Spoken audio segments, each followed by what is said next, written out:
Hey friends, welcome to our kindergarten, first and second grade art class for the week after spring break. Before we get started, I just need to let you know that this might be the last time I record a lesson video for you this year since we're returning to in-person learning.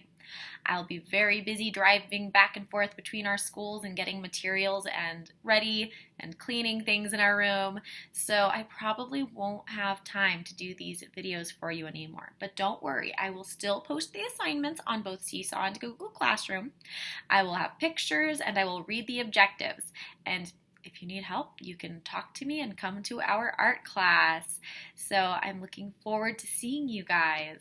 Today, we are going to be creating some bubbles, and we're going to be using our watercolors as well as our pastels. We'll use our pastels to start, then we'll use our watercolors. We're going to start kind of like we did a few weeks ago by finding some round objects to use to trace some circles. I want you to find a variety of round objects. Variety means lots of different. So you could have some medium ones, some small ones, some large ones. As long as you have a variety of different sizes for your circles, that's what I'm looking for. I can use my cup. I can use this lid for my little box. And I can even use my glue stick as another circle. Once you get a bunch of circles, I want you to grab a white crayon or pastel, and we're going to use those to trace onto our papers. Holding with one hand and tracing our lines with the other.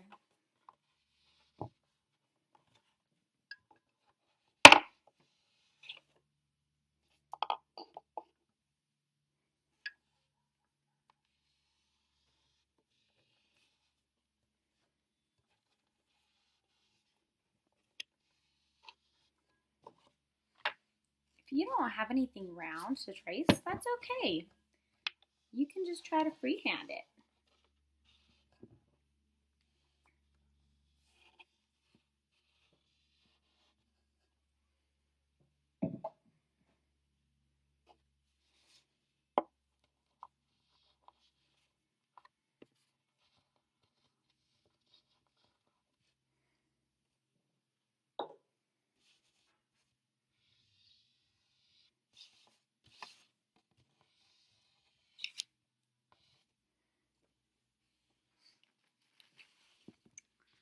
I know it's a little hard to see, but I used my white pastel to trace small, medium, and large circles on my page, and I filled most of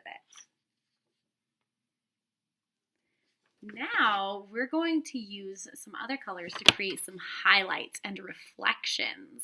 Inside of each of my circles, I'm going to take my white crayon or colored pencil or pastel and do some curved lines. I want to do a curved line, almost like a letter C, on the inside of each of my bubbles.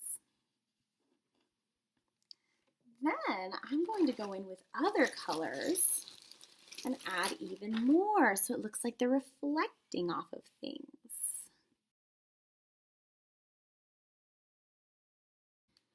Just make sure you're not coloring in the whole bubble just yet.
once you've gone in and added all of those lines, you will be ready to start painting.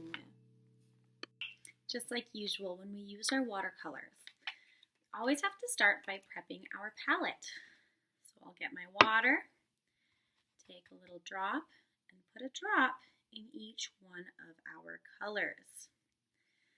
This way, they're ready to use when we start painting. Now, we're going to use that wet on wet watercolor technique that I showed you guys a while back, and I'll show you what I mean.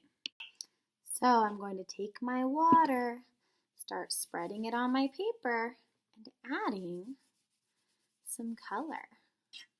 If your color doesn't want to spread, just add more water.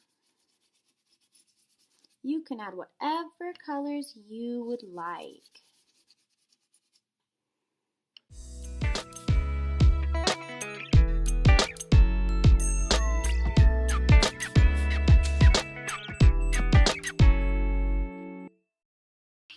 Here's your objectives. Number 1, I can practice drawing or tracing a variety of small, medium, and large circles.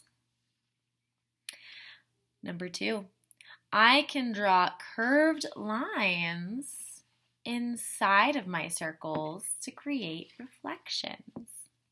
En español, número 1. Yo puedo practicar dibujar o trazar círculos pequeños, medianos y grandes. Número 2. Yo puedo dibujar líneas curvas dentro de mis círculos para crear reflejos.